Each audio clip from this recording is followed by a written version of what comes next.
So news, the United Auto Workers has filed federal labor charges against both Donald Trump and Elon Musk. The charges are tied to particular comments made during Trump's X interview with Elon Musk yesterday. I mean, I look at what you do. You walk in and you just say, you want to quit? They go on strike. I won't mention the name of the company, but they go on strike and you say, that's okay, you're all gone. You're all gone. So every one of you is gone.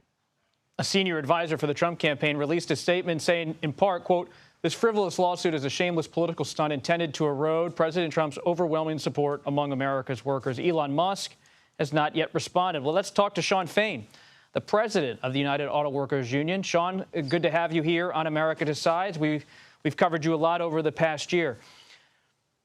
Hey, Bob, thanks for having us.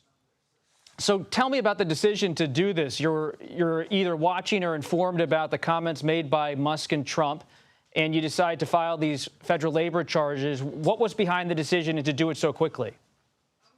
Look, because this is the problem in America right now. The rich keep getting richer at the expense of the working class. And people like Donald Trump and Elon Musk, they sneer at labor law, but they don't care about labor law because they don't care about working class people. They believe in buying off the system and buying off politicians and being able to have their way with people. And, look, employers need to be held accountable in this country when they break the law. It is a federal right of workers to go on strike, and they cannot be fired for that. But, people like Donald Trump and Elon Musk, they laugh about firing people because they can care less about people and about their jobs and what they do to their careers. All they care about is the billionaire buddies and taking more wealth. And so this is a which side are you on election. And that's why working class people will vote for Kamala Harris and Tim Walz, because they're one of us. And Donald Trump and Elon Musk represent everything that this nation stands against. Shawn, give me your assessment, the real sense of things on the ground among workers, especially in the UAW. They had a Democratic candidate who was walking the picket lines with them, and they have an ally in Vice President Harris. But Joe Biden, as president, has this 50-plus years in public life, building the relationships with labor. How has the adjustment been among UAW members to the Harris campaign? I know she has been with you on stage. Governor Walz is speaking to labor people today in California. But what's the real sense you have about how labor is adjusting to this new dynamic and new candidate atop the ticket? I think the adjustment's amazing. Look, our people, they're looking forward to this. There's so much energy around this campaign. And the biggest reason why I think that is because when people look at Kamala Harris, when they look at Tim Walz, they see themselves. They see people that started out at McDonald's. They see a person that's been a teacher as the teaching profession has been decimated over the last few decades by the Republican Party. And so, when you look at people and you see yourself, they're relatable. So working class people, and especially in the UAW, are extremely excited about this campaign. We're ready to go to work to ensure they get elected because we know, looking at Donald Trump, people like him, no one relates to that. I mean, the man was born with a silver spoon in his mouth.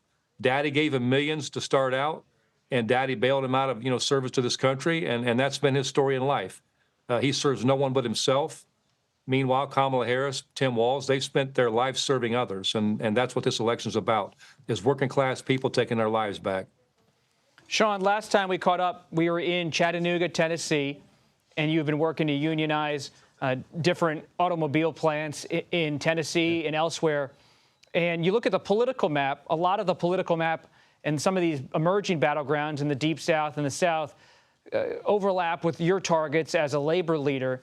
Is the South a changing place politically? Is labor getting more of a foothold, not just in terms of union efforts, but in terms of political strength? I think this all comes down. You go back to our Big Three campaign. 75% of Americans, union or not, supported us in that fight because the issues we're talking about, having a living wage, not a minimum wage, a living wage where you can have one job and make a decent living, having adequate health care, having retirement security, and getting your time back, not having to work 7 days a week, 12 hours a day, or not having to work 2 or 3 jobs just to scrape to get by paycheck to paycheck. That's what matters to American people, whether they live in the South, the North, or East or West, or wherever they live. And that's why 75% of Americans supported us.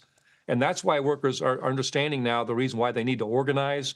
And I believe that's what this election's about. When you look at these two candidates, You can't see a more stark contrast. You have working class people on one side with Kamala Harris and Governor Tim Walz, and you have billionaires and people that represent the billionaire interest on the other side, and Donald Trump and J.D. Vance. And so it's a very clear picture for us. And I believe you're going to continue to see a shift over time with where people stand in this country.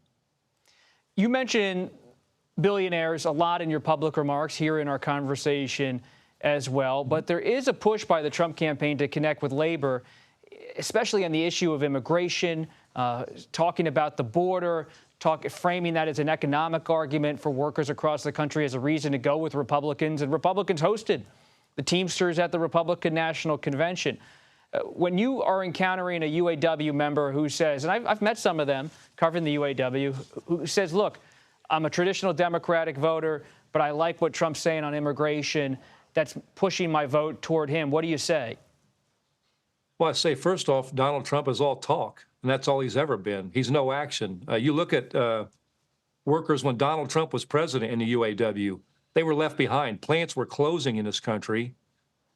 Workers at Lordstown in Ohio, their plant closed under Donald Trump. He didn't. He told those workers, don't sell your houses, and then he did nothing to help save that situation. Those workers were sent all over the country to work at other plants. And under Kamala Harris, under Joe Biden, those workers are now returning back to Lordstown because they put a battery plant in that town. So, look, when Trump and him talk about immigration, that's how the billionaire class makes their living. They want to keep working class people divided. It's divide and conquer. It's the oldest trick in the book. They want to point a finger at the frustration for working class people in this country and why your life sucks right now. And the reason your life sucks is they want you to blame it on a black person, an LGBTQ plus person, or they want you to blame it on some destitute and desperate person trying to find a better life by crossing the border. And it's a shame, but that's what these people are. They play divide and conquer and hoping that works. But, they think we're stupid. They think working class people are stupid, and we're not. We know this game. We know better than that. And at the end of the day, it's what we bring home every day, why we work. We work to have a decent standard of living and a decent quality of life. And again, I go back to that. That's what this is all about. And Donald Trump doesn't care at all about that. All he cares about is extracting more wealth for him and his billionaire buddies while working class people continue to get left behind. Shawn, final thing here. When I spoke to President Biden last week, he said he's going to work with Governor Shapiro and go spend a lot of time in Pennsylvania. That's a battleground. We know union members are important there for a Democrat to win Pennsylvania. So put Pennsylvania to the side. Where else do you believe President Biden should be utilized to make sure labor support is stoked in the coming weeks? There's a lot of, battleground states we're looking at, Michigan, Ohio, Pennsylvania, Wisconsin, Arizona, Georgia. But, ultimately it's just this.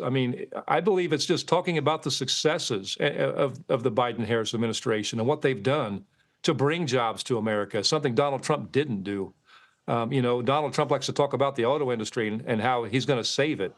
First off, he had an opportunity to save it, and he didn't do a damn thing. So, I just believe that we got to speak truth to what's happened and, talk about inflation, the real cause of inflation, corporate greed and consumer price gouging, not policy. And and that's what Donald Trump represents. And I just think, when we go to those battleground states, I think that's the winning message, is that working class people, the people have to come first in this country, not the billionaire and corporate class that already are doing pretty damn good. Shawn Fain, we appreciate your time. Sure, I'll see you on the campaign trail, covering you sometime soon. Thank you. Hey, thanks. Good to see you, Bob.